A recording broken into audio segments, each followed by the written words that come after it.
할렐루야. 예배에 오신 그리고 온라인으로 예배드리시는 여러분들을 진심으로 환영하고 축복합니다. 우리 이 시간에도 함께 우리 찬양으로 예배에 나아가도록 하겠습니다. 선하신 목자 함께 찬양하겠습니다.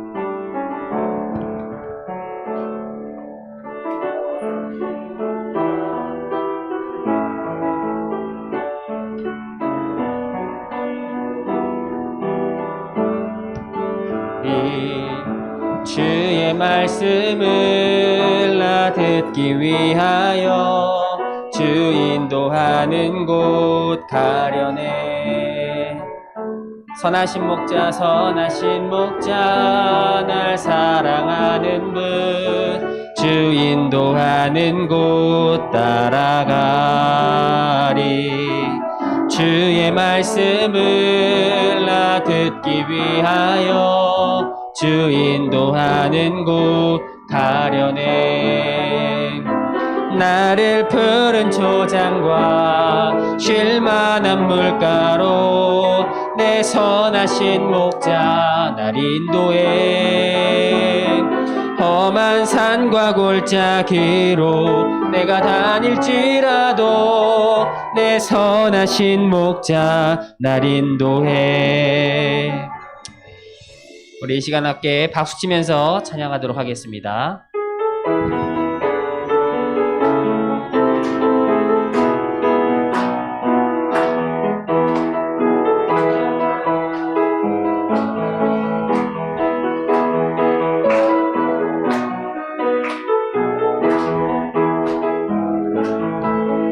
이 땅 위에 주 없도다. 내 맘이 아플 적에 큰 위로 되시며 나 외로울 때 좋은 친구라.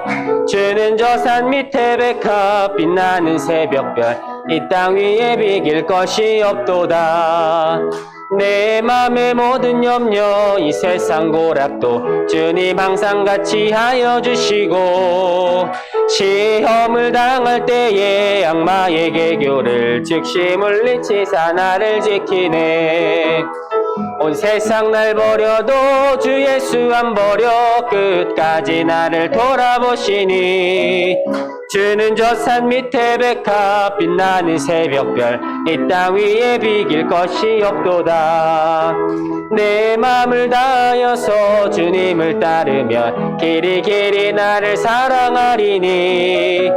뿔뿔이 두렵지 않고 창검도 겁없네. 주는 높은 산성 내 방패시라. 내 영혼 먹이시는 그네 누리고 나 친히 주를 뵙기 원하네. 주는 저 산 밑에 백합 빛나는 새벽별 이 땅 위에 비길 것이 없도다. 아멘. 우리 마지막으로 정결한 마음 주시옵소서 함께 찬양하겠습니다. 정결한 마음 주시옵소서. 오 주님, 정직한 영을 새롭게 하소서. 정결한 마음 주시옵소서. 오 주님,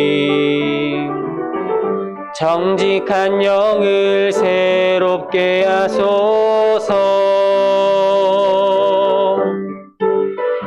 나를 주님 앞에서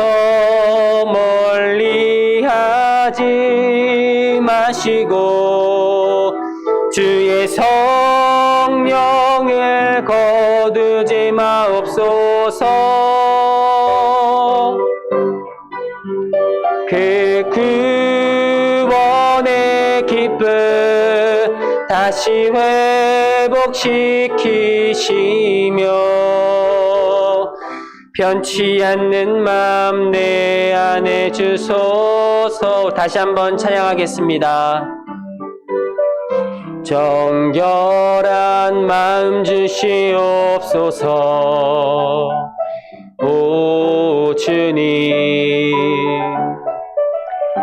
정직한 영을 새롭게 하소서. 정결한 마음, 결한 마음 주시옵소서. 오 주님, 정직한 영을 새롭게 하소서. 나를 주님 앞에서 멀리하지 마시고 주의 성령을 거두지 마옵소서. 그 구원의 기쁨 다시 회복시키시며 변치 않는 맘 내 안에 주소서. 나를 주님 앞에서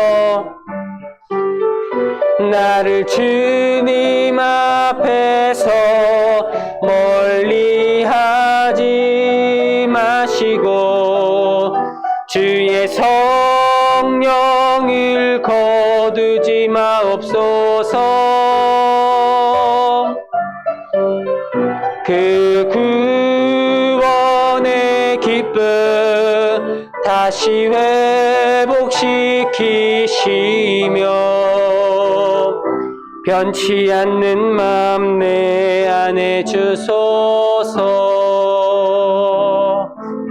우리 이 시간 함께 기도하며 나아가겠습니다. 하나님, 오늘 예배도 하나님의 은혜와 사랑이 충만하게 차고 넘칠 수 있도록 인도하여 달라고 우리 함께 기도하도록 하겠습니다. 기도하겠습니다. 하나님 감사합니다.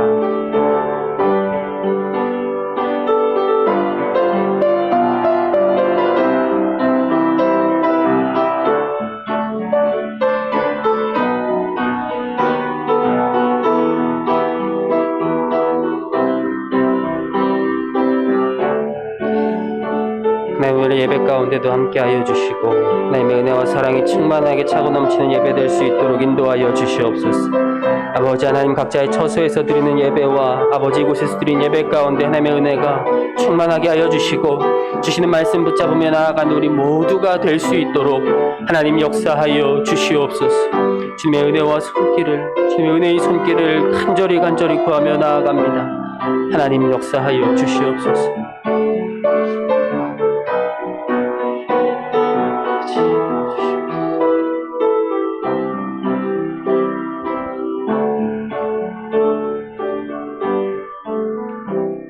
하나님 감사합니다. 오늘도 하나님 앞에 나와서 예배하고 각자의 처소에서 예배할 수 있게 허락하신 감사합니다.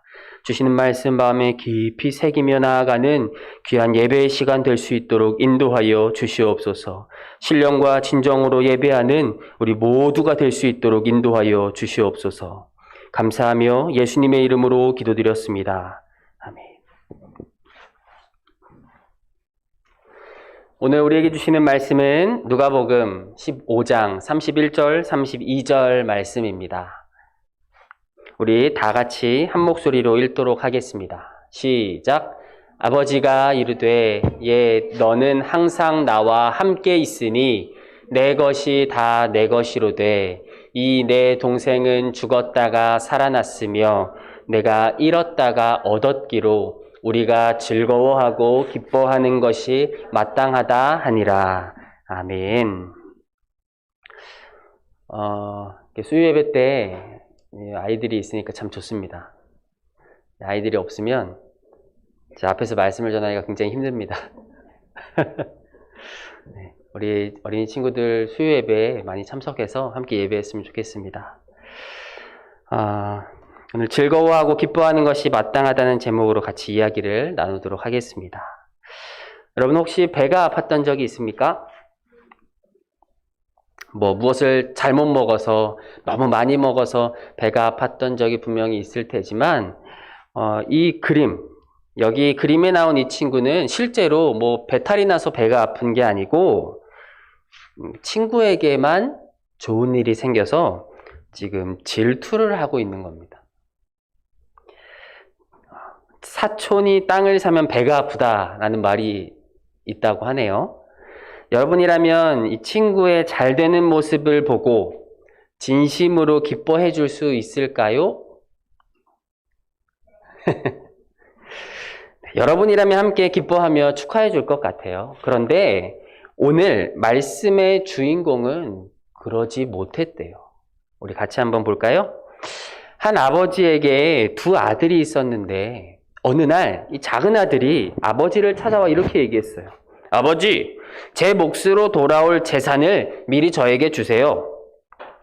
아버지는 작은 아들이 걱정이 되었지만 재산을 나누어 작은 아들에게 주었답니다.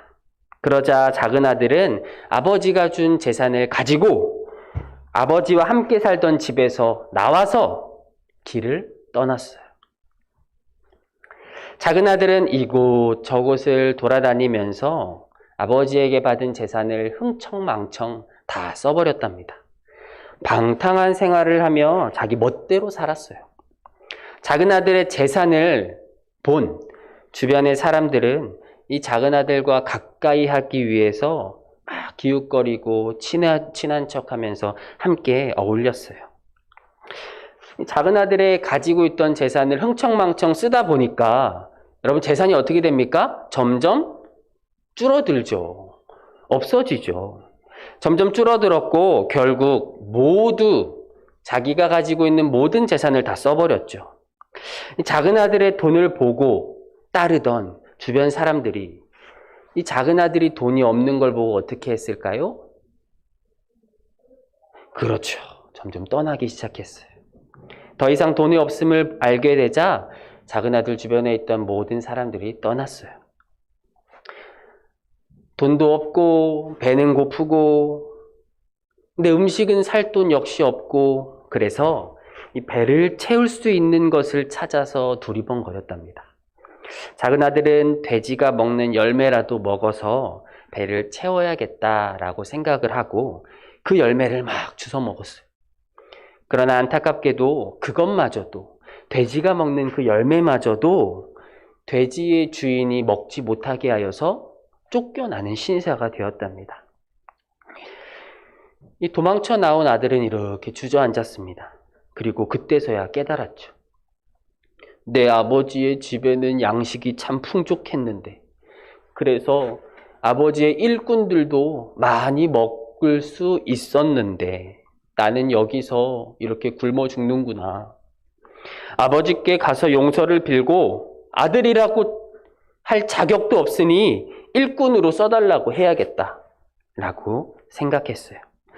작은 아들은 아버지의 따스한 품위 그리고 따뜻한 집이 생각났어요.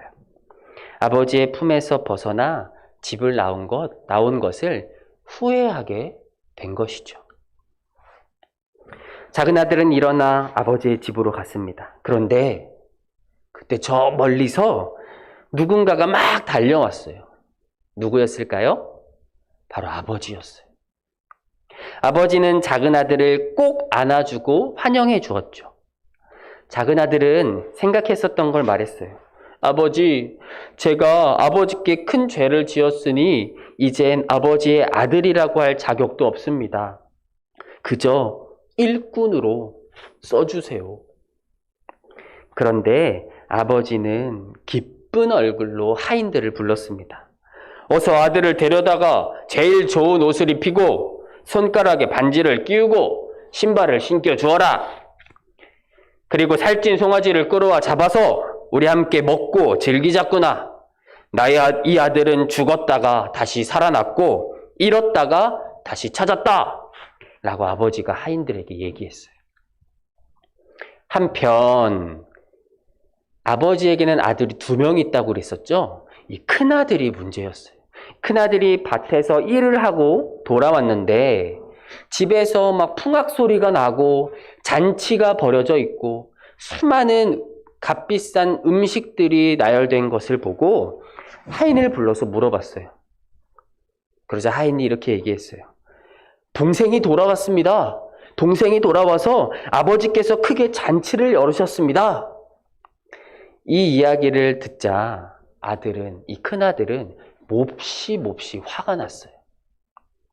아버지가 들어오지 않는 큰아들을 확인하고 큰아들에게 찾아갔습니다. 아들아, 왜 그래? 무슨 일이니? 그러자 큰아들이 말했어요. 아버지, 제가 여러 해 동안 아버지를 섬겨왔고 아버지의 명령을 어긴 일도 없고 정말 열심히 했는데 아버지는 제게 친구들과 함께 즐기라고 염소 새끼 한 마리 주신 적이 없잖아요. 그런데 방탕하게 놀다가 아버지의 재산을 다 없애버린 동생을 위해서는 살찐 송아지까지 잡으시다니요. 저 정말 화가 납니다. 큰아들이 아버지에게 얘기했어요. 그러자 아버지가 큰아들에게 이렇게 얘기했습니다. 얘야, 너는 항상 나와 함께 있으니 내가 가진 모든 것이 다 내 것이 아니냐. 그러나 내 동생은 죽었다가 다시 살았고 잃었다가 다시 찾았으므로 우리가 즐거워하고 기뻐하는 것이 마땅하지 않겠냐? 자, 이야기 잘 들었습니까? 우리 오늘 말씀 다시 한번 읽어보도록 하겠습니다. 함께 읽겠습니다. 시작! 아버지가 이르되 너는 항상 나와 함께 있으니 내 것이 다 내 것이로되 이 내 동생은 죽었다가 살아났으며 내가 잃었다가 얻었기로 우리가 즐거워하고 기뻐하는 것이 마땅하다 하니라. 아버지의 품을 떠나 방황하다가 돌아온 작은 아들을 위해 큰 잔치를 베풀자 큰아들이 질투하여 아버지에게 불만을 얘기했죠. 그러자 아버지가 큰아들에게 얘기한 것이 오늘 우리가 읽은 이 본문의 말씀입니다. 오늘 말씀은 예수님께서 우리들에게 비유로 이야기해 주신 말씀인데 어떤 의미가 담겨져 있을까요? 우리 첫 번째 그림, 친구가 잘 돼서 배가 아팠던 그림이 있었죠? 그 그림과 동일한 선상에서 우리는 생각해 봐야 됩니다. 우리도 예수님께 온 이들을 환영하고 사랑해야 되는 것이 예수님께서 그리고 하나님께서 오늘 우리에게 주시는 말씀이에요. 어떤 친구들은 전도사님의 사랑과 목사님의 사랑과 선생님들의 사랑을 독차지하고 싶어서 친구들에게 같이 교회 가자고 얘기하지 않는 친구들도 있대요. 여러분들 혹시 그런 거 아니죠? 오랜만에 나온 친구에게 선생님들이 관심을 가지면 선생님 나한테 관심 안 가지고 저 친구한테만 관심 주고 이렇게 질투하는 친구들도 있대요. 여러분들이 그런 건 아니죠? 여러분 그러면 될까요? 안 될까요? 안 되죠. 하나님 품으로 돌아온 이들에 대해 분노하고 서로를 시기하고 질투하는 건 우리 마음 가운데 또 다른 죄를 낳는 거예요. 돌아온 친구에 대한 질투와 무관심뿐만 아니라 여전히 하나님을 믿지 않고 예수님을 믿지 않는 친구들에게 대해 무관심하고 기도하지 않고 그들에게 교회 가자고 말하지 않는 것은 역시나 첫째 아들, 큰아들과 같은 모습이라는 것이죠. 코로나 때문에 오랫동안 예배드리지 못한 친구들이 너무나도 많은데 그 친구들이 다시 오든 다시 안 오든 말든 관심도 가지지 않고 기도도 하지 않는다면 우리 역시 큰아들과 똑같은 사람이 되는 것이랍니다. 우리 안에 이런 모습이 있다면 모두 다 버리고 아버지와 같이 우리도 돌아온 친구들, 돌아온 영혼에 대하여 기뻐하고 아직 돌아오지 못한 영혼들을 위해서 기도하고 같이 교회 가자고 말할 수 있는 우리 여러분이 다 되었으면 좋겠습니다. 사랑하는 여러분, 먼저 구원받은 우리들이 하나님의 돌보심 안에 있음에 감사하고 지금의 자리에서 하나님을 기쁘시게 하는 것을 찾아서 사랑으로 주변 영혼들과 이웃을 섬기며 복음을 전하는 우리 모두가 되길 예수님의 이름으로 축복합니다. 우리 같이 한번 문제를 한번 풀어볼까요? 다음 중 집을 나가 방탕한 생활을 하다 다시 돌아온 작은 아들을 보고 아버지는 어떻게 하였나요? 1번 혼쭐을 내고 다시 쫓아냈어요. 2번 방에 가두어 나가지 못하게 했어요. 3번 돌아온 것에 관심이 없었어요. 4번 좋은 옷을 입히고 잔치를 열었어요. 정답은 4번. 야, 너무 잘했어요. 자, 한 문제 더 풀어볼까요?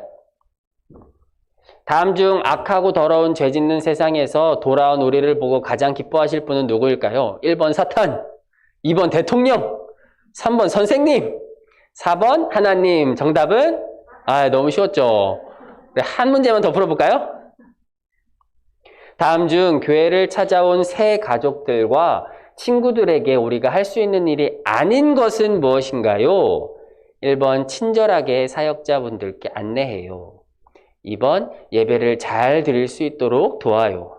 3번 알아서 정착할 수 있게 무관심해요. 4번 친구들과 두루 어울리며 함께해요. 정답은 3번. 야, 너무 예배를 잘 드린 거죠?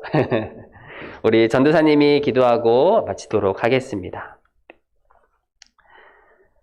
사랑의 하나님 감사합니다. 아버지의 곁을 떠난 작은 아들이 돌아왔을 때 잘못을 용서해 주시고 기쁨과 사랑으로 반갑게 맞이하는 모습이 바로 우리를 구원해 주신 하나님이심을 배웠습니다. 하나님, 우리도 늘 하나님 품 안에서 하나님께서 기뻐하시는 일들을 하며 하나님처럼 우리도 이곳에 오는 사람들을 사랑으로 감싸는 어린이 되게 해주세요. 예수님의 이름으로 기도드렸습니다. 아멘.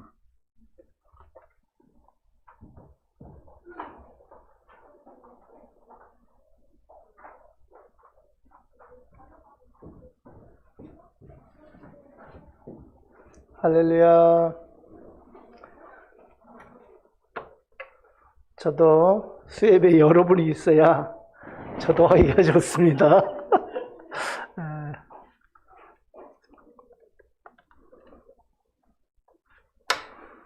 어떻게 성경 잘 읽고 계세요? 예? 예. 그리고 시작하기 전에 광고 다시 한번 드립니다. 영상으로 보시는 분들도 2020년에 성경 일독 하신 분들은 저한테 카톡으로 아니면 전화로 아니면 만나서 저한테 알려주셔야 돼요. 그리고 계좌번호를 알려주셔야 돼요. 네? 그리고 지금 성경을 성경이 읽어진에 따라서 계속 읽어가시는 분들은 지금까지 포함해서 올해 말에 다 받을 수 있도록 끝까지 성경을 다 읽었으면 좋겠어요. 그러니까 이번 것은 끝까지 다 읽어나가면은 성경 다 읽는 것으로 그렇게 간주하도록 하겠습니다. 지난주에 성경 어디 읽었나요? 사무엘 하.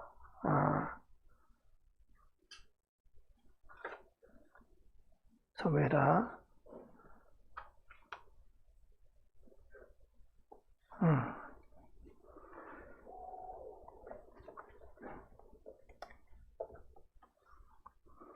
자, 우리 한번 해볼까요? 그 뒤에 부록에 이 그림 나와 있는 거, 새 책은 366페이지, 옛날 책은 345페이지. 자, 새 책은 366페이지, 옛날 책은 345페이지.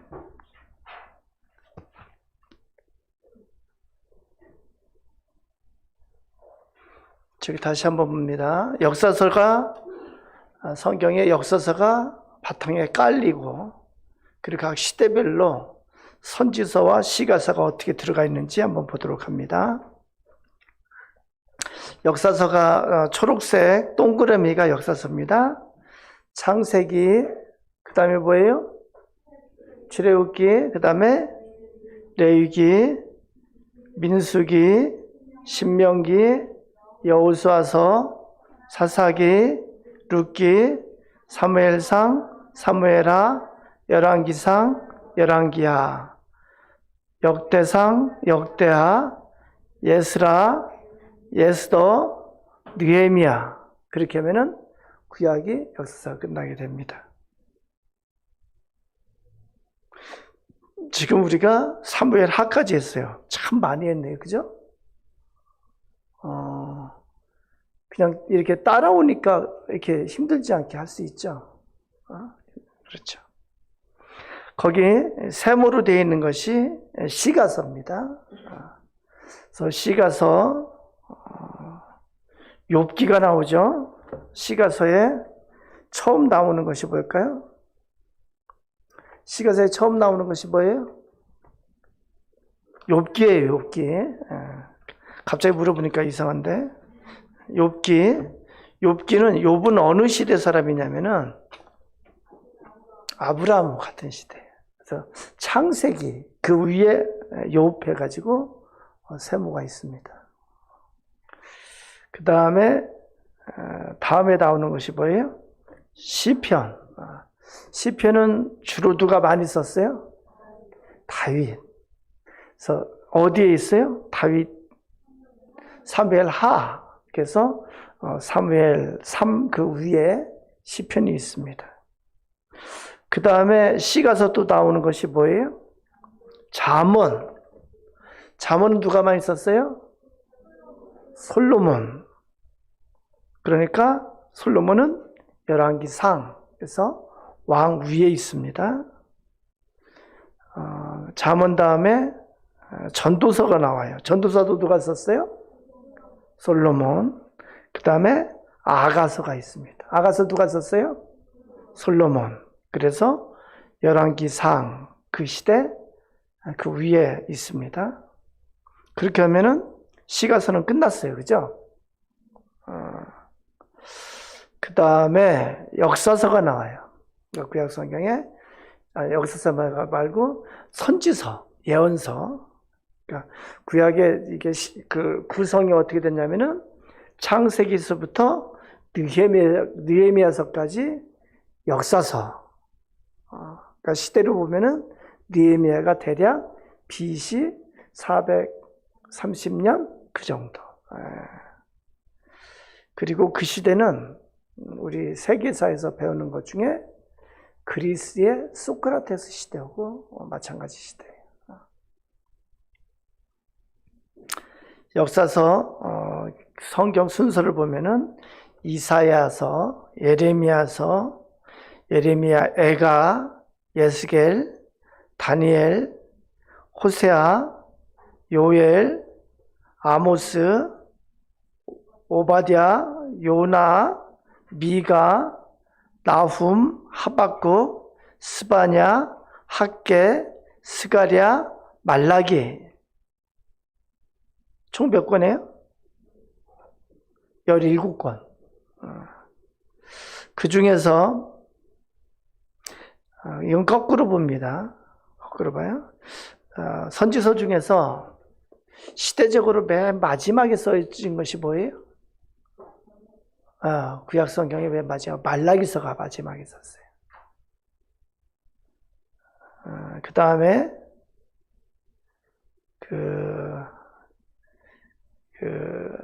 역대 하에서 마지막에 유다가 바벨론에 멸망을 당하고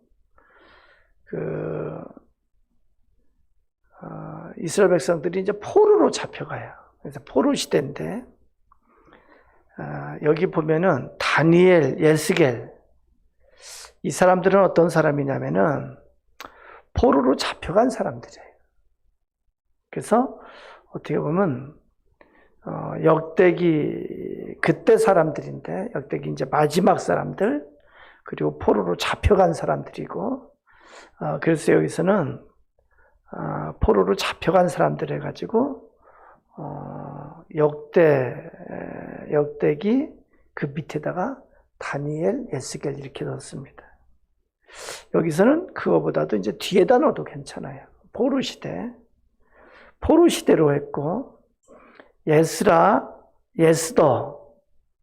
이 시대는 학계, 스가랴인데 이 시대는 포로 시대에서 이제 돌아오는 시대예요. 그러니까 다니엘, 예스겔은 포로로 잡혀가 가지고 포로 상태에서 쓴 것이고, 그리고 학계, 스가랴는 포로에서 돌아와 가지고 성전을 재건하도록 그렇게 하나님께서 쓰게 하신 것이 학계, 스가랴 그렇습니다. 그래서 5가지 말라기 끝에 있고 학계, 스가랴, 다니엘, 예스겔. 그 외에 나머지 12권은 열왕기 상하, 그러니까 북이스라엘의 선지자도 있고 남유다의 선지자도 있고 그 시대에 쓰여진 선지서들입니다. 이렇게 하면 이게 눈에 확 들어오지 않아요? 그죠? 자, 우리 복습합니다. 창세기 내용이 뭐라고요? 창조기사, 그리고 족장시대, 족장 이야기, 그러니까 창조 이야기, 크게 창조 이야기, 족장 이야기, 그렇게 하면 될 것 같아요. 세세한 것은 이제 다르게 하고, 그 족장 시대의 의미가 뭐냐면은 아브라함부터 해서 하나님 나라를 세워가는 것을 시작했다, 이렇게 합니다. 그래서 창세기의 끝은 어떤 내용이에요? 요셉이 죽으면서 끝납니다. 그 다음에 나오는 것이 출애굽기인데 창세기와 출애굽기 사이에는 대략 몇 년이 있다고요? 약간 400년 정도. 그래서 출애굽기는 어떤 이야기예요? 출 이집트 이야기, 그렇게 하면 될 것 같아요. 출 이집트 이야기. 출애굽기 끝이 어디예요? 시내산 밑에서 성막을 봉헌하면서 끝납니다. 그 다음에 나오는 것이 레위기예요. 레위기는 어떤 내용인가요? 시내산에서 모세가 하나님으로부터 받은 명령. 그것은 레위기는 다르게 말하면은 하나님의 백성이 하나님을 섬기는 법을 거기다 해주셨어요. 그러니까 하나님을 섬기는 법, 그것이 거룩하게 되는 건데, 내가 거룩하니 너희도 거룩하라. 그러니까 이 레위기는 하나님의 백성으로서 가져야 되는 증거예요. 하나님의 백성이라면은 어떻게 해야 돼요? 하나님 앞에 제사를 통해서 하나님의 백성이 증거돼야 되고, 하나님의 말씀대로 구별된 삶을 사는 것이 하나님의 백성으로서 증거예요. 그것이 하나님 앞에 거룩하게 되는 방법입니다. 그 다음에 레위기 다음에 나오는 것이 뭐예요? 민수기. 민수기 시작은 뭘까요? 시내산 밑에서 출발하면서 민수, 백성의 숫자를 세고 출발을 합니다. 민수기의 끝은 어디예요? 모압 평지. 광야 40년이 끝나고 모압 평지. 그렇습니다. 민수기 다음에 나오는 것이 뭐예요? 신명기. 신명기는 내용이 뭘까요?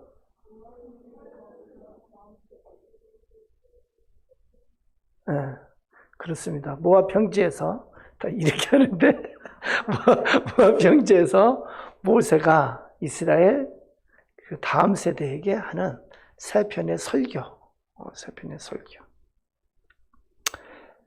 신명기의 끝은 뭐예요? 모세가 느보산에 올라가서 가나안 땅을, 요단강 건너편 가나안 땅, 거기 보면 참 애잔해요, 그죠? 가나안 땅을 돌아오면서 느보산에 죽습니다. 그 다음에 성경이 뭐예요? 여호수아서. 민수기 신명기까지 해가지고 모세 오경이라고 그래요. 일반적으로 모세가 기록한 것으로 그렇게 알려져 있습니다. 그러니까 이 성경을 기록할 때는 어떻게 했을까요? 그때까지 전해져 오는 이야기들, 역사 이야기들, 그리고 저희가 이렇게 다른 사람에게 들은 이야기들, 그 모든 것에 하나님 성령께서 계시해 주시고 감동시키셔서 쓴 거예요. 그래서 이게 전해져 내려오는 이야기를 전승이라고 이렇게 말합니다. 전승, 그리고 하나님께서 가르쳐 주시는 계시에 의해서 쓰여졌습니다. 근데 성경을 읽으면서 꼭 느끼는 것이 뭐냐면은, 이건 성경은 진짜 성령님께서 쓰게 하셔서 쓰셨구나, 이렇게 느끼게 돼요. 그죠? 그 기록 하나하나가 어떻게 인간의 생각으로, 인간의 지혜로는 쓸 수 없는 것들이 거기에 있습니다.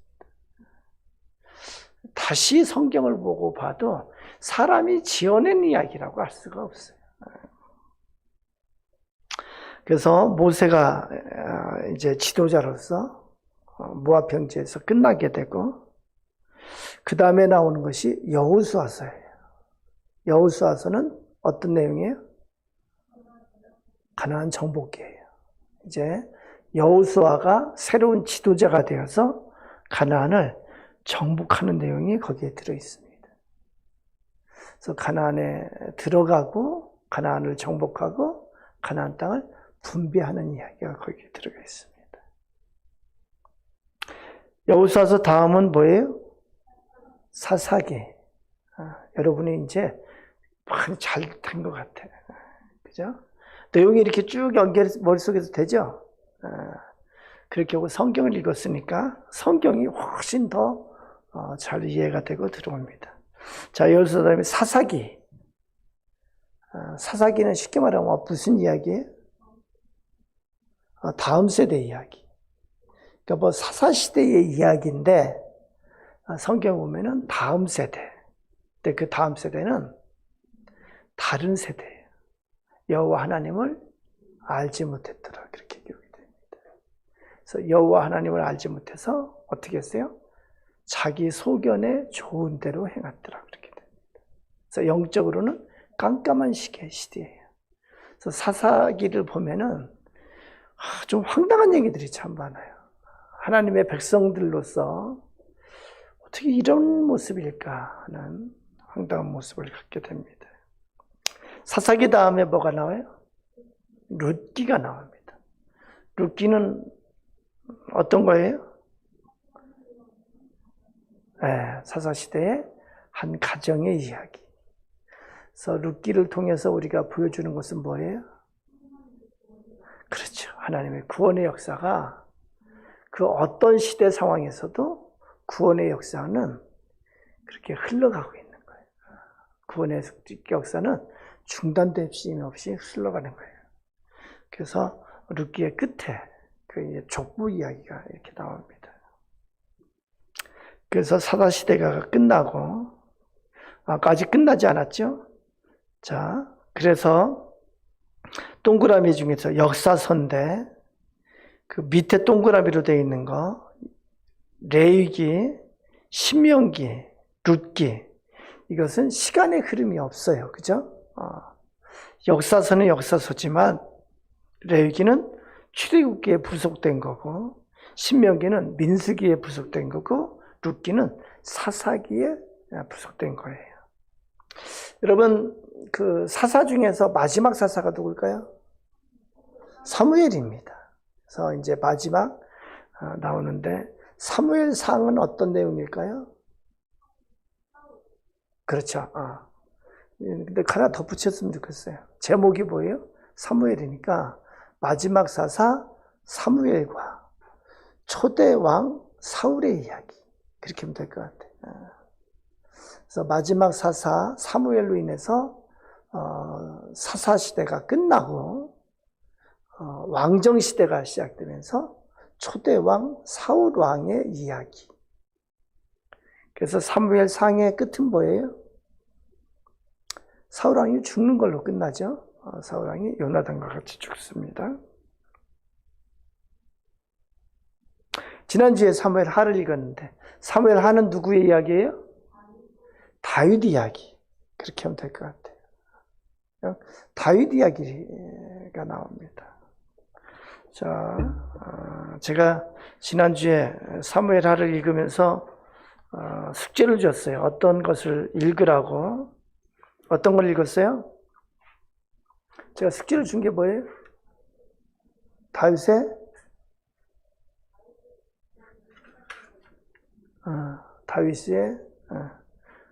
이제 특별한 점을 그래서 좀 봤으면 좋겠다. 좀 봤나요? 어떤 점을 봤어요? 네? 여쭈하는 거. 또 뭐 봤어요? 기도하는 거. 기도하는 거 좋고. 네? 하나님이 왕이신 것을 항상 기억하며 살았다. 또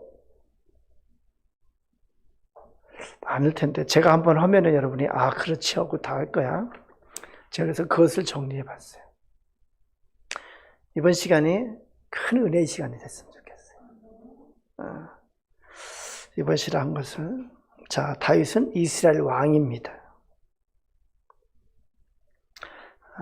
거기에 성경을 보면은 다윗이 처음에는 유다 지파의 왕으로 왕이 됐어요.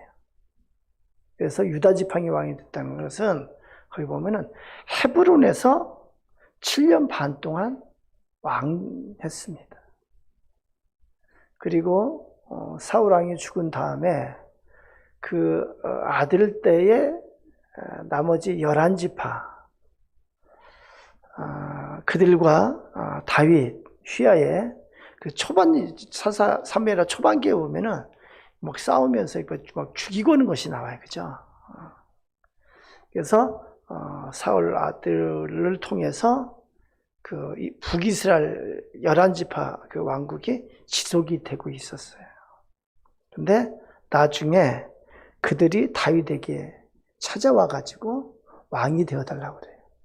그래서 다윗이 예루살렘에서 33년 동안, 그러니까 이걸 통일왕조라고 그렇게 말합니다. 사울 왕 때, 다윗 왕 때는 통일왕조라고 그렇게 말합니다.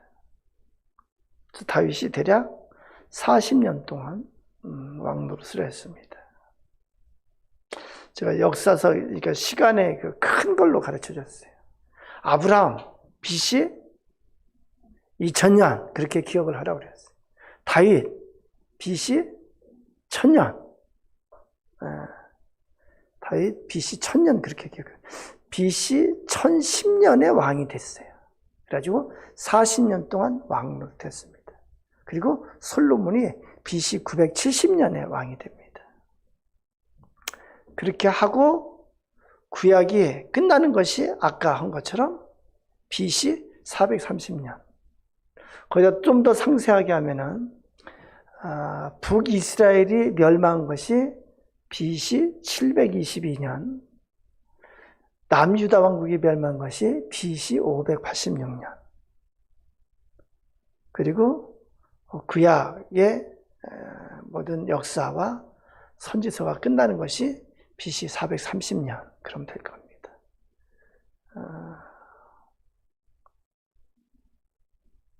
그래서 사무엘하를 통해서 믿음 생활의 특징을 보면은 다윗은 철저하게 자신이 왕이 아니었어요. 자신이 왕이지만 철저하게 하나님을 왕으로 보셨어요. 성경 보면 그렇게 나옵니다. 그래서 끊임없이 하나님을 향해서 나의 왕, 왕이신 나의 하나님, 시편에 보면 계속 그게 나와요. 근데 다윗은 실제로 그러한 믿음을 갖고 있었어요. 그 현상, 그 증거가 이제 한번 보게 되는데, 첫 번째로 하나님의 기름 부은 자를 존귀히 여겼습니다. 그것은 하나님이 세우신, 왕이신 나의 하나님께서 세운 자이기 때문에 존귀히 여기는 거예요. 그것은 다른 말로 하면은 하나님을 존귀히 여기는 거예요. 그렇잖아요. 그렇죠. 예를 보면은 사무엘하 처음에 보면은 사울 왕의 죽음이 있고 아말렉 청년이 사울 왕이 썼던 왕관과 팔고리를 다윗 왕 앞에 가져옵니다.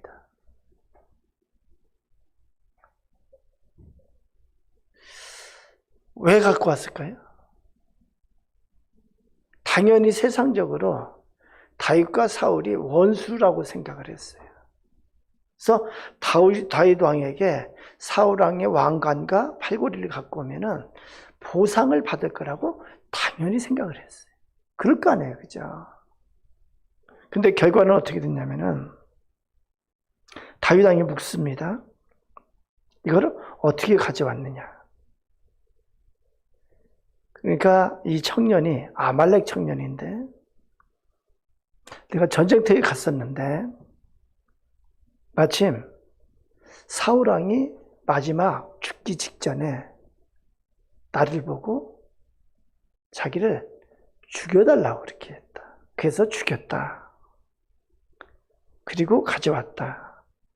그런데 사무엘하 1장 14절에 이렇게 기록합니다. 우리 같이 읽습니다. 시작. 다윗이 그에게 이르되 내가 어찌하여 손을 들어 여호와의 기름 부음 받은 자 죽이기를 두려워하지 아니하였느냐. 다윗은 실제로 이랬거든요. 그죠? 사울 왕에게 그렇게 쫓기면서도 끝까지 사울 왕을 자기 손으로 해치지 않았어요. 그래서 보상을 기대하면서 왕관과 팔고리를 갖고 왔는데 다윗 왕에게 죽임을 당합니다. 다윗 왕은 철저하게 하나님께서 기름 부은 자를 존귀히 여겼어요. 그것이 하나님을 존귀히 여긴 것이 됐습니다. 자, 구약에서 기름 부음 받는 사람이 기름 부음 받는 사람이 아니고 이게 자리 직위가 뭐가 있냐면은 뭐가 있어요? 왕, 제사장, 선지자. 하나님의 기름 부음을 받았습니다. 두 번째, 아까 최인 집사님이 얘기했는데 어떻게 했어요? 다윗은 철저하게 하나님 앞에 여쭙습니다. 그래서 자주 나오는 것이 여쭈어 이르되, 이것이 자주 나와요. 무슨 얘기냐면은 왕이라고 하면은 우리 세상적인 개념으로 보면 왕은 최고의 통치권자예요. 그래서 독자적으로 할 수가 있어요. 그런데 다윗 왕은 그렇게 하지 않은 거예요. 철저하게 하나님이 나의 왕이라고 하는 그런 정체성을 갖고 있었어요. 사무엘하 5장 블레셋이 침공을 합니다. 다윗이 전체 왕이 막 되고 나자 블레셋이 일찍 이스라엘 왕국을 꺾어버려야 되겠다 해가지고 세게 공격해 옵니다. 그때 사무엘하 5장 19절에 이렇게 기록합니다. 읽어봅니다. 시작. 다윗이 여호와께 여쭈어 이르되 내가 블레셋 사람에게로 올라가리이까 여호와께서 그들을 내 손에 넘기시겠나이까. 거기까지. 그러니까 여호와께서 다윗에게 말씀하시되 올라가라. 내가 반드시 블레셋 사람을 내 손에 넘기리라. 그렇게 하고 나가요. 그러면은 다윗이 백전백승을 하는 이유가 뭘까요? 꼭 이렇게 여쭈어 아래 가지고 하기 때문에 백전백승을 하는 거예요. 세 번째, 하나님의 궤, 언약궤를 귀하게 여겼어요. 이건 다윗의 특별한 애예요. 참고적으로 언약궤 안에는 뭐가 들어있어요?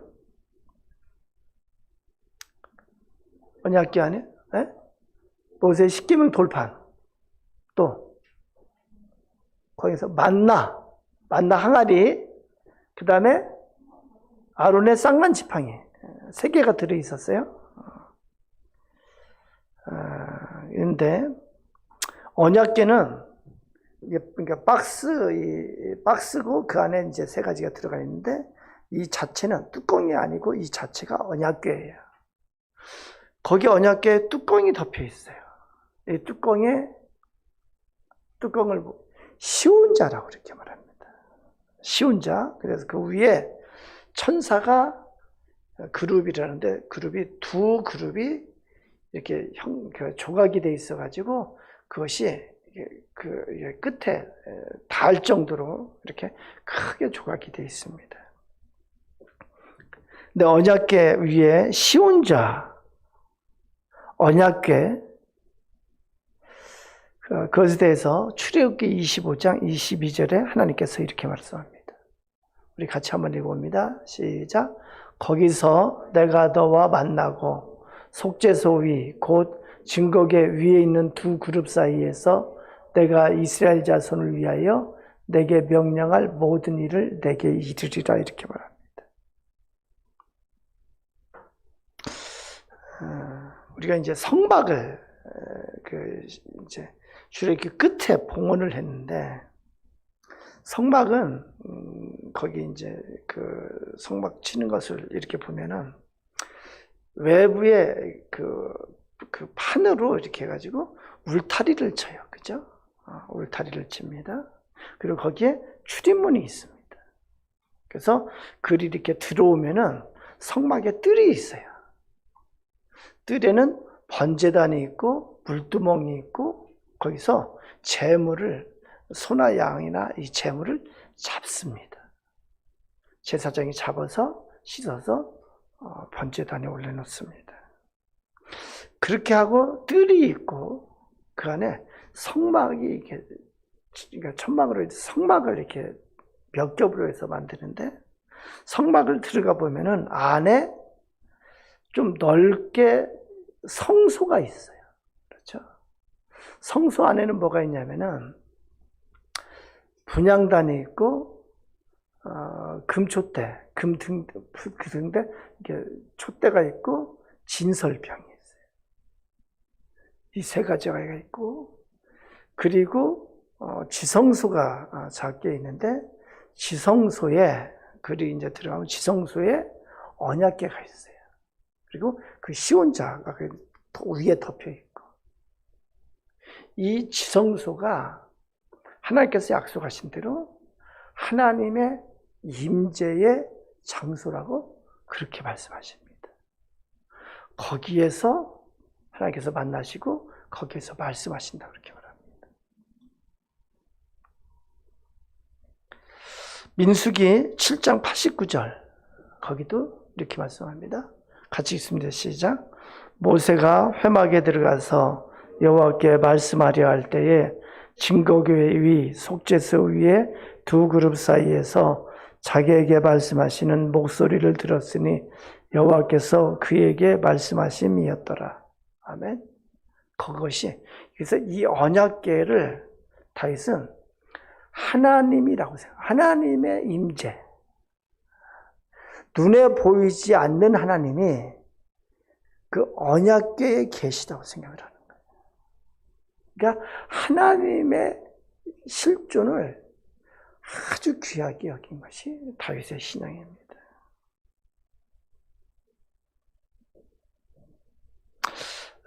그래서 성소는 제사장만 들어가요. 제사장이 매일 진설병도 갈아놓고 이렇게 하는데 지성소는 일반 제사장도 못 들어가요. 지성소는 하나님의 임재 앞에 죄인이 그냥 가면 죽습니다. 제사장도 그냥 가면 죽어요. 그래서 1년에 한 번 대속죄일에 대제사장이 들어가기 전에 제사를 통해서 정결케 한 다음에 들어가는 거예요. 그러니까 제사장 자신을 위해서 제사를 지내요. 그리고 나서 대속죄일에 지성소에 들어갑니다. 그래서 이렇게 그 대제사장의 옷이 옷이 이게 딸랑딸랑 방울이 달렸어요. 그건 왜 그러냐면은 거기 들어가가지고 죽었는지 안 죽었는지 그 소리로 알아보는 거예요. 그렇게 지성소가 하나님의 직접적인 임재가 있는 곳이라고 생각해요. 특히 언약궤가 다윗은 그 언약궤를 귀하게 여기고 그것을 이렇게 그 시온성 예루살렘 성으로 그것을 옮겨옵니다. 사무엘하 6장 12절 우리 읽어봅니다.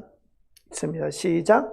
어떤 사람이 다윗 왕에게 아뢰어 이르되 여호와께서 하나님의 궤로 말미암아 오베데돔의 집과 그의 모든 소유에 복을 주셨다 하시니라. 다윗이 가서 하나님의 궤를 기쁨으로 베고 오베데돔의 집에서 다윗성으로 올라갈세.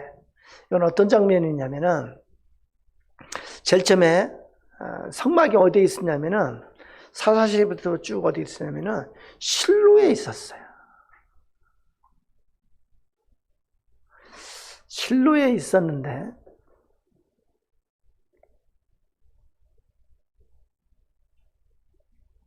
실로에서 그러니까 실로에 있었는데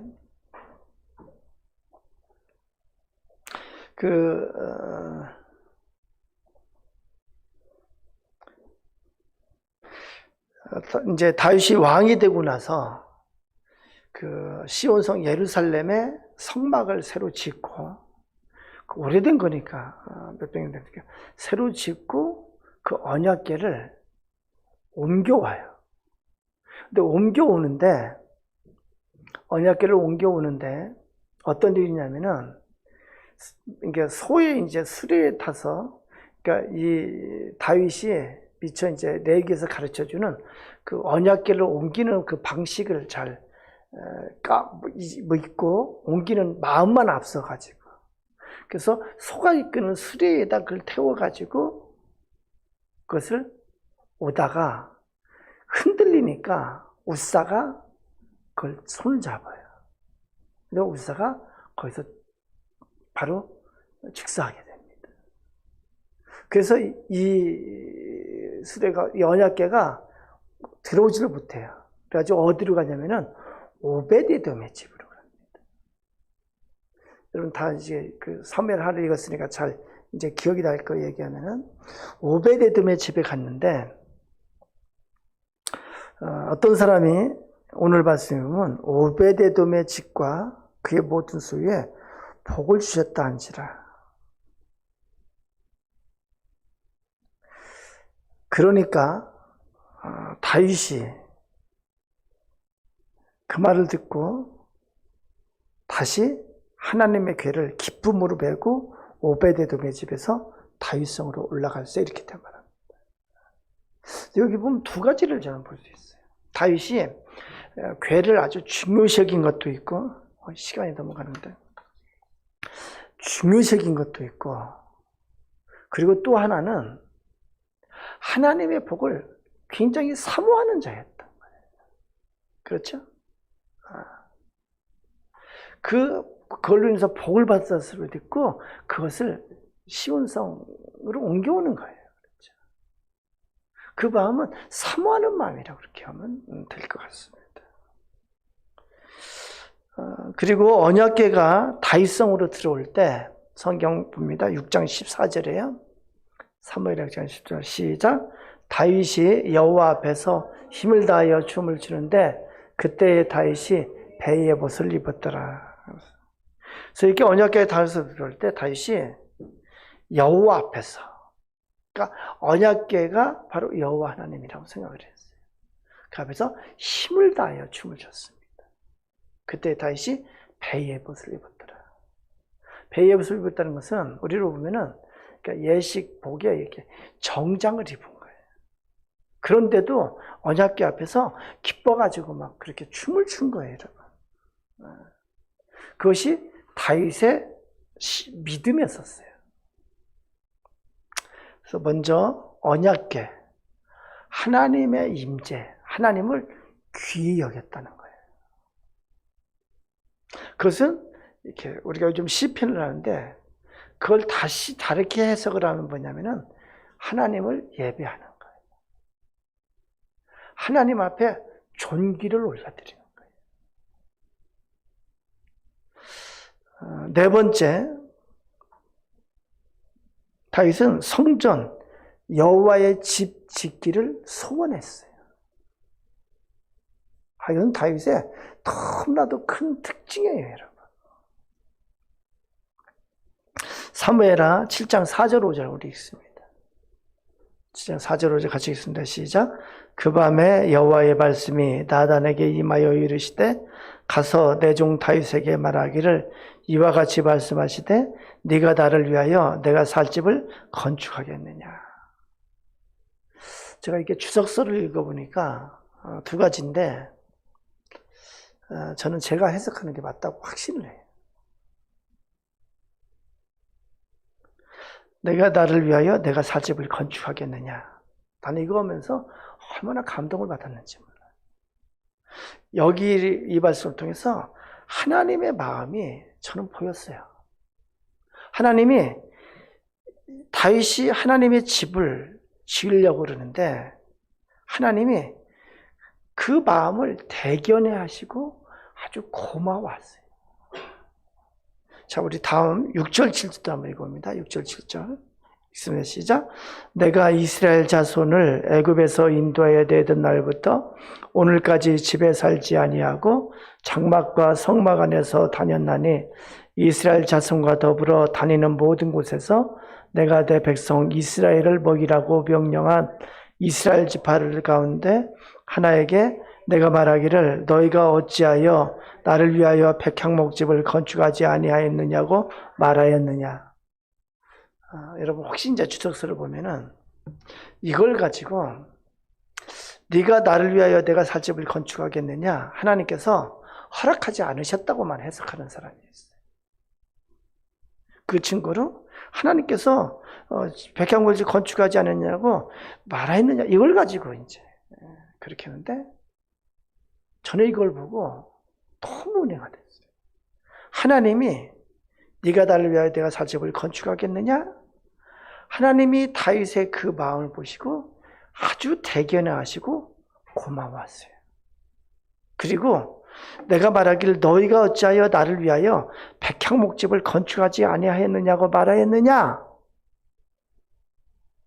하나님께서 어떤 말씀하냐면은 내가 그 누구에게도 그러니까 이 천막이거든요. 성막은 천막이 아니고 내 집을 지으려고 내가 누구에게도 말하지 않았다. 누구에게도 말하지 않았다. 그것은 뭐냐면은 아무도 너처럼 여호와의 집을 지켰다고 생각한 사람이 하나도 없었다. 내가 말하지도 않았지만 그렇게 생각한 사람이 하나도 없었다. 그런데 다윗이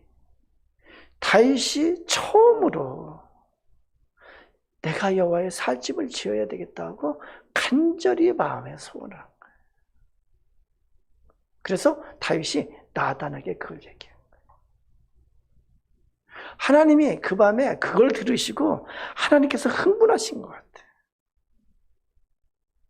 다윗은 그렇게 항상 생각이 하나님께 가 있는 거예요. 그러면서 어떤 생각이에요? 나는 왕궁에 가는데 하나님의 집은 저렇게 누추한데. 그래서 하나님의 집을 백향목집으로 그렇게 잘 지어야 되겠다. 이렇게 마음의 소원을 한 거예요. 그리고 그렇게 준비를 하기 시작했습니다. 하나님께서 감동하시고 하나님께서 고마워하셨어요. 그리고 바로 나오는 것이 다윗 언약이에요. 다윗의 그러한 점을 보시고 하나님께서 다윗에게 복을 주시기로 약속을 하시는 거예요. 근데 그 복이 저는 이번에 사무엘 하면서 제가 눈물이 났어요. 얼마나 이게 큰 복인지 하나님께서 다윗에게 특별한 복을 주시는 거예요. 그럼 그 다음에 하고 자 이것까지만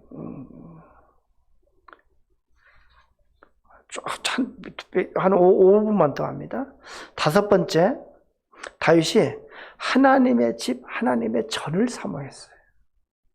그건 뭐냐면 하나님 앞에 나아가기를 기뻐했어요. 기뻐하면서 하나님 앞에 나아갔어요. 우리 그것은 시편을 통해서 보게 됩니다. 한번 볼까요? 시편 84편 10절 한번 봅니다. 우리 잘 음미하면서 읽었으면 좋겠어요. 읽습니다. 시작. 주의 궁정에서의 한 날이 다른 곳에서의 첫날보다 나은즉 악인의 장막에 사는 것보다 내 하나님의 성전 문지기로 있는 것이 좋사오니. 이것이 다윗의 신정이었어요. 하나님을 사랑하고 하나님을 사모하는 마음이 여기서 보여요. 다른 곳에서의 첫날보다 하나님의 집에서 한 날이 더 좋다는 거예요. 악인의 장막에서 누리면서 사는 것보다 내 하나님의 성전 문지기로 있는 것이 좋사오니. 이렇게 보면은 하나님이 다윗을 보고 기뻐하지 않을 수가 없어요.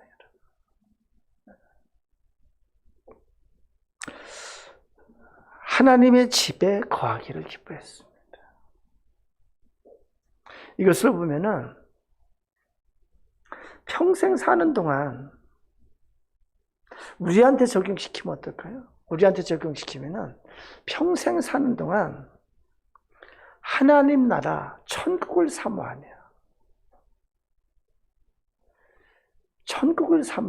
천국에 합당하게 사는 것을 기뻐하는 것과 똑같습니다. 그것이 다윗의 삶이었어요. 여러분도 그러면은 좋겠어요. 하나님께서 기뻐하시고 다윗과 그렇게 같이 하셨던 것처럼 우리도 하나님께서 같이 하시는 복된 삶이 되리라고 믿습니다. 6번째는 마지막으로 하나 더. 6번째는 다윗은 항상 하나님을 찬양했어요. 시편의 많은 내용이 다윗이 쓴 건데 하나님의 하나님 되심을 찬양했습니다. 시편 145편 1절 읽어봅니다. 145편 1절. 145편 1절 시작. 왕이신 나의 하나님이여 내가 주를 높이고 영원히 주의 이름을 송축하리이다. 시편 51편 10절도 읽습니다. 시작.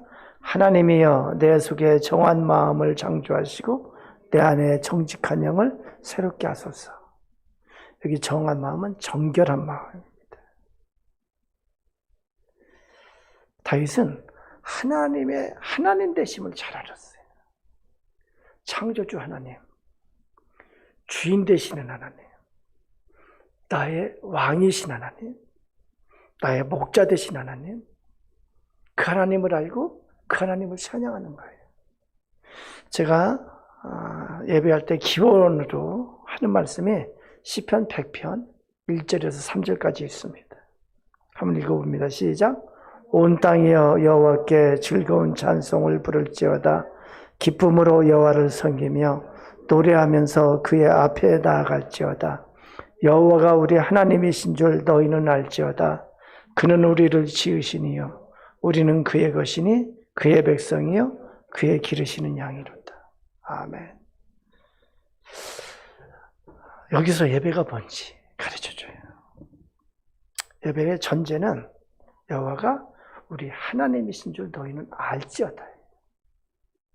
하나님을 알고 하나님의 하나님 되심을 알고 그 하나님 앞에 찬양과 영광과 존귀와 감사를 드리는 거예요.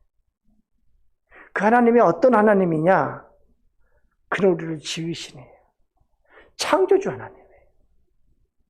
그는 우리는 그의 것이니 하나님은 우리의 주인이 되세요. 우리는 그의 백성이요. 하나님은 우리의 왕이 되세요. 우리를 통치하시고 다스리는 왕이 되세요. 그의 기르시는 양이로다 하나님은 목자가 되세요. 다윗의 시편을 보면은 하나님을 이렇게 찬양을 해요. 그리고 예배는 기쁨으로 그 여호와를 섬기며 노래하면서 그의 앞에 나아갈지어다. 이렇게 나아가는 것이 바로 예배예요. 그 예배 가운데 하나님께서 복을 주시겠어요? 안 주시겠어요? 복을 주시는 거예요. 7번째, 다윗은 회개하는 자였어요. 하나님 앞에 악을 행했을 때 즉시 회개했습니다. 우리아가 밧세바의 남편이잖아요. 우리아를 간접 살인을 합니다. 근데 성경 보면은 이것이 하나님 앞에 악하였더라 이렇게 기록합니다. 나단이 멋지게 비유를 통해서 그걸 깨우쳐줘요. 알죠? 뭐 이게 암양을 기르고 있는데 이렇게. 그런데 그때 이 왕이라는 모든 걸 버리고 하나님 앞에 완전히 꼬꾸라집니다. 시편에 보면은 침상이 젖을 정도로 그렇게 하나님 앞에 회개를 해요. 하나님께서 버리신 것처럼 느껴가지고 하나님 앞에 회개를 해요. 이 회개는 하나님의 사람의 특징이에요. 사울왕하고 다윗왕하고 대비되는 첫째가 뭐냐면은 회개를 하느냐 안 하느냐. 회개하는 자였습니다. 다윗은 종합적으로 하나님 앞에 예배자였어요. 그래서 하나님께서 사무엘하 7장에서 다윗 언약을 통해서 복을 주실 것을 약속하십니다. 그 내용에 대해서는 다음 주에 현장에서 하겠습니다.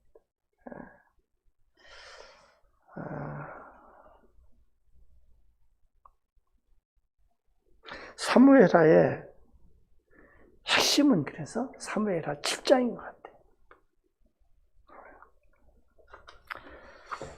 우리 어떻게 성경 읽어가시면서 좀 더 잘 깨달아지고 더 잘 은혜가 되나요? 잘 읽어가고 있어요 지금까지.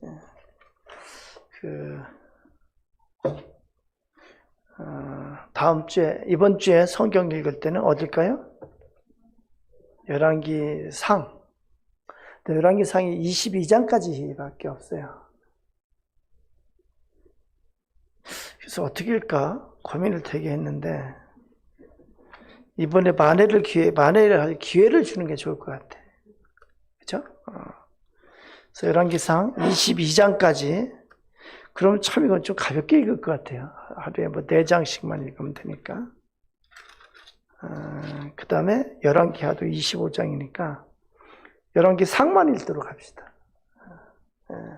좋겠죠? 그래도 여러분 많이 읽었어요, 여러분. 이렇게 보면은 성경 이렇게 보면은 많이 읽었죠? 넉넉히 읽을 수 있을 것 같습니다. 네? 오늘 성경 읽어가면서 이렇게 진도가 쫙 나가니까 뿌듯하지 않아요? 여러분, 그래서 제 욕심은 올해 말에 우리 하나 가지고 그 성경 읽기상, 제가 여태까지 들어본 적이 없는 다른 교회에서 이렇게 준다고 그러니까 놀래는데, 읽기상 우리 교인들 다 받았으면 좋겠어요. 다 받았으면 좋겠어요. 그럼 얼마나 좋을까? 기록이 될 것 같은데. 이것 때문에 우리 교회 올까 하는 사람도 있었는데 여러분 올해 말에는 꼭 일독하셔서 지금 이렇게 읽는 것까지 포함됩니다. 이렇게 일독하셔서 꼭 받았으면 좋겠어요. 황보일 집사님은 다 읽고 계세요? 지난번에 좀 이렇게 처졌었는데 다 따라잡았어요? 잘했네. 그래요. 제가 기도하고 마칩니다. 하나님, 우리에게 성경을 주셔서 너무나 감사합니다. 이 성경을 통해서 하나님을 올바로 알 수 있게 해주시고, 하나님께서 어떤 분이신지, 하나님의 하나님 되심을 알게 해주시는 거 감사합니다. 이제 성경을 읽으면서 하나님에 대해서 맛보아 알 수 있게 해주시옵소서. 말씀이 꿀송이보다 더 달다고 표현했는데, 이 말씀을 읽으며 때로는 눈물도 흘리고 때로는 감동이 되어서 주체할 수 없는 그런 기쁨에 잠기기도 하고, 때로는 말씀을 통해서 담대함을 얻기도 하고, 말씀을 통해서 위로도 받고, 그렇게 성경을 읽으며 주님 말씀의 능력을 체험하게 해주시고, 성경을 통해서 우리가 변화되는 역사가 일어나게 해 주시옵소서. 이제 이번 주간에 11개 상을 읽을 텐데, 하나님, 말씀이 잘 읽어지고 말씀이 잘 깨달아질 수 있도록 주여 도와주시옵소서. 우리의 일주일을 축복하셔서 하나님과 동행하는 복된 일주일이 되게 해 주시옵소서. 예수님 이름으로 기도드리옵나이다. 아멘. 마치도록 하겠습니다.